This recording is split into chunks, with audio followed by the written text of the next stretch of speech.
창업 첫해 21년에 41억, 22년에 91억, 23년에 155억, 작년에가 좀 경기가 안 좋아서 145억. 그러면 첫 해부터 그냥 40억 바꾸고 찍고 시작했죠.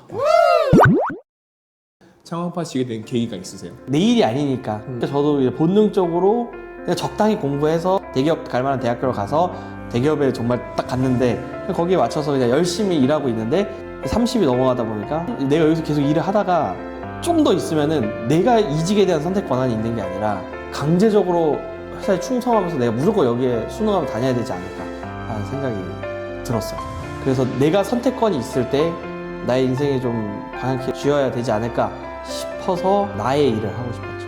그럼 그때 말씀하신 것처럼 조금 더 자기의 선택권을 갖고 싶으셨고 두 번째로는 좀 더 경제적인 여유 있는 삶 네. 꿈꾸셨는데 소프트웨어 쪽도 하시고 그러니까 유통 쪽도 하시고 다양한 사업을 하시는데 버블티는 이제 크게 두 가지 사업 영역을 가지고 있고요. 하나는 이제 해외 수입 수출을 손쉽게 할 수 있는 이제 직구라운드라는 해외 수출입 플랫폼을 운영을 하고 있고, 두 번째로는 이제 산업안전 사고를 예방하고 물리 보안 시스템, 아이디 카드 태깅에 수립하고 이런 관련된 데이터를 모아서 소프트웨어 개발 쪽을 하는 일을 하고 있습니다. 이 창업 아이템을 선정하시게 된 계기가 있으세요? 사실 아이템이라는 거는 중요하지 않습니다. 결국 돈을, 고객한테 돈을 어떻게 받을 것인가, 그리고 내가 이 돈을 어떻게 효율적으로 집행할 것인가가 더 중요한 영역이기 때문에 아이템은 꽤 중요하지 않았던 것 같아요.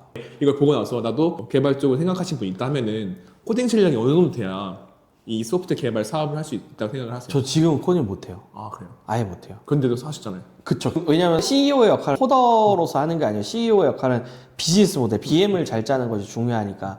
그런 BM을 잘 짜려면 이제 캐시가 어떻게 흘러가는지 플로우를 잘 알아야 되고, 거기 고객 니즈를 어떻게 만족시켜서 해야 되고, 뭐 특히 사업을 하려고 그러면 같이 일하는 사람이 누구냐가 되게 중요하거든요. 마음을 믿고, 그리고 고민을 털어놓을 사람, 그리고 정말 개인의 영달을 위한 게 아니라 사업을 위한 조언을 객관적으로 해줄 수 있는 사람, 이런 사람들 주변에 두는 게 중요한 건데, 학생회장 할 때 집행부 했던 친구들이 지금 다 팀장님으로. 아 모신 거예요? 예. 사업을 하시게 된 계기가? 계기는 일전자에서 그 한명주는 되게 큰 상을 받았어요. 그 상을 받았는데 그게 삼성전자도 삼성전자인상 이런 게 있더라고요. 근데 제가 그 삼성전자 다니는 친구한테 물어봤는데 1억 준대요. 일전자 1,000만 원 주더라고요, 인센티브. 그래서 이건 아니다. 이건 아니다. 와, 이렇게 홀대하는 회사는 이건 전체 대상이었는데 그렇죠. 1,000만 원밖에 안 준다. 그렇죠. 1등 했는데 고가 1등 했는데 1,000만 원 줬다. 이건 좀 경우가 아니다. 그거가 계기가 돼가지고. 그렇죠. 그런 고민이 복합적으로 된 거죠. 결국 나의 능력에 대한 좀 확신을 가지고 싶었고, 그리고 남의 일을 계속하는 거에 대한 나름의 이제 침체기가 있었고, 동기부여가 더 이상 잘 되지 않았고, 그래서 나의 일을 찾아봐야겠다고 생각하는 와중에 인센티브란 트리거가 나오면서 내가 내 일을 조금 더 찾아보는 게 좋지 않을까. 그리고 어쨌든 내가 평생 할 수 있는 일, 내가 너무 부자라 가지고 경제적 자유를 누린 것도 아니고, 이제 그러니까 내가 내 일을 조금 더 하고 내가 내 입맛대로 일을 하고 내 꿈을 좀 더 펼쳐볼 수 있는 것들이 낫지 않을까 해서 창업을 했죠. 창업을 이걸 선택하신 계기는 첫 번째로는 회사를 다니면서 BM을 많이 구축해 보신 경험, 그다음에 두 번째는 대학교 집행부를 하시면서 쌓았던 네트워크가 이제 주요하셨던 거죠. 그렇죠. 그 이후에 사업을 시작하시면서 뭐 고객사 늘리거나 이런 것들은 어떻게 진행하셨어요? 당시가 부업에 되게 관심이 많을 때였어. 사람들이 막 신사임당 님이 스마트 스토어에서 다마고치 키우고 이런 컨텐츠가 많아서 스마트 스토어와 또 쿠팡의 셀러들이 굉장히 폭발적으로 증가를 하고 있는 상황이었거든요.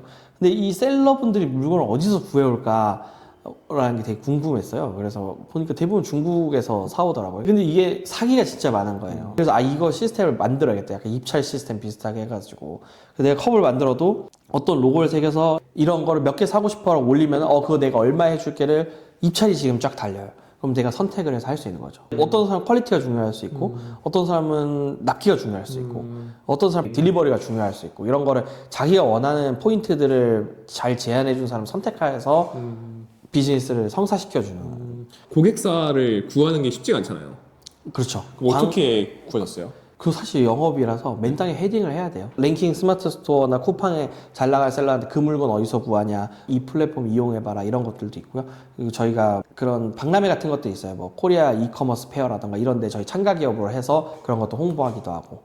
그럼 보통 호입회 참가하면 한 가입자 수가 한 1000에서 2000명 정도가 이제 모실 수가 있거든요. 그럼 그런 분들이 실제로 한번 이용을 해보고 한번 써볼까 해서 좋으면은 계속 이탈하지 않고 써주시고 이런 것들이 있는 거죠. LG에서는 되게 많은 자금이 있었으니까 약간의 실패를 해도 티가 안 나요. 근데 여기서는 약간의 실패하면 굉장히 많이 티가 나기 때문에 아주 그런 효율적인 비용 집행을 하는 게 되게 초반에 쉽지 않았죠. 거기서는 이제 굉장히 안정된 루트, 그러니까 제일 돈이 안 드는 발품 뛰는 영업을 제일 많이 했었고, 메일 끊임없이 보내고, 매일 하루에 1000통 보내도 회신 한 3건 와요. 3건 중에 한 2건은 한 번만 더 보내면 신고합니다 이러고, 한 번은 이제 설명을 요하는 자료를 보내봐라. 그럼 그분들한테 전화 드리고 방문 드려서 막 이렇게 설명하고 이런 과정들이 있었죠. 암흑기를 지나다가 언제쯤 딱 터닝 어라운드 되신 게 있으세요? 이게 포인트가 팡 치고 나온 포인트가 있는 게 아니라 그냥 서서히 나아졌던 것 같아요. 이게 서서히 계속하고, 근데 사실 이게 관성이어서 처음에 내가 밀 때는 아무리 영업을 해도 효과가 하나도 안 나요. 이게 내가 지금 열심히 해놓은 건 보통 한 3-4달 뒤에 돌아오잖아요. 연락도 오고. 그러니까 그런 거다 보니까 이 3-4달을 아무것도 싹이 안 나지만 싹이 날 거라는 희망을 가지고 했던 게 중요한 것 같더라고요. 그래서 이렇게 하니까 나중에 이제 관성에 의해서, 왜냐면 이거 영업을 했고 이 순간 하나씩이 수주가 돼도 영업을 계속 하다 보니까 조금씩 플랫폼이 활성화됐던 것 같더라고요. 그럼 WT의 매출이 어느 정도 나오세요? 저희가 이제 창업 첫 해 21년에 41억, 22년에 91억, 23년에 155억, 그리고 작년에가 좀 경기가 안 좋아서 145억. 그러면 첫 해부터 그냥 40억 바꾸고 찍고 시작했죠. 그럼 뭐 힘드신 경험 없지 않나요? 힘들었어요. 힘들었어요? 힘들었는데 다행히 그 시기가 그런 사람들이 부업하고 특히 코로나 되면서 온라인 소비가 되게 활성화되는 시기여가지고 좋은 타이밍에 우연히 맞아 떨어졌다. 코로나 때가 소비가 위축되고 했지만 상대적으로 집에서 온라인으로 구매를 하거나 했는 것도 되게 늘어났고, 그 당시에 재택근무들을 많이 도입을 함으로써 직장인들이 좀 딴 것도 해볼까? 나 여유가 있을 것 같은데 라는 마음을 하면서 개인 사업자 창업하시는 분들이 굉장히 늘어났었거든요. 그 시기에 타이밍이 좋았다, 운이 좋았다. 직구라운드를 막 개발을 하면서 개발 인력들을 뽑아놨는데, 개발 다 하고 나니까 많은 개발 인력들을 데리고 할 수 있는 부분들이 뭘까라는 걸 고민을 해서 또 시장 분석을 하는 거죠.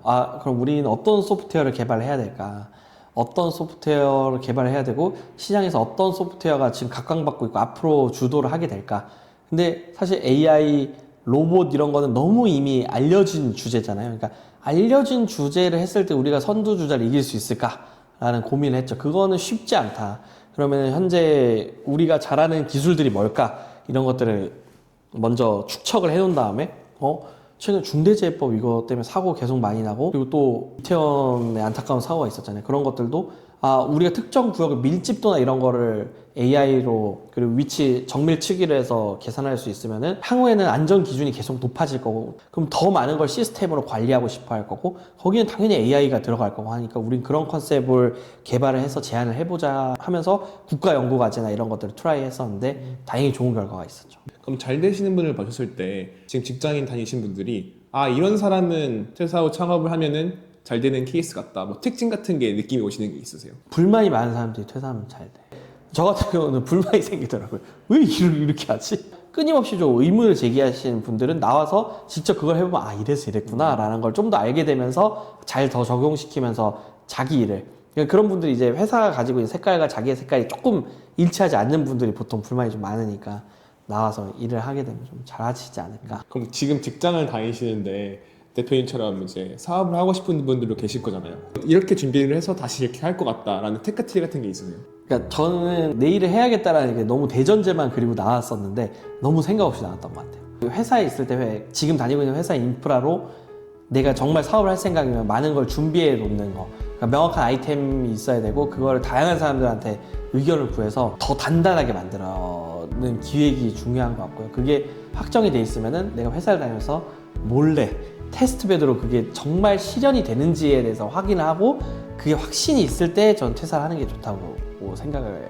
해요. 왜냐하면 사실 불확실성이라는 게 굉장히 많기 때문에, 사실 그냥 퇴사했을 때 그 벼랑 끝에 서 있는 느낌이 날 더 슈퍼파워가 나오게 해서 잘 되게 할 수 있지만, 그렇게 했을 경우에 개인이 받는 스트레스라던가 짊어져야 될 부담의 크기가 굳이 받을 필요 없는 부담의 크기인 것 같아요. 그러다 보니까 내가 지금 현재 갖고 있는 인프라로 많은 걸 준비해 놓은 상황에서 가면은 좋지 않을까. 그러면 마지막으로 지금 직장을 다니시는 분들한테 그중에서도 창업을 하고 싶으신 분들께 한마디 마지막으로 해주신다면 어떤 말씀을 해주고 싶으세요?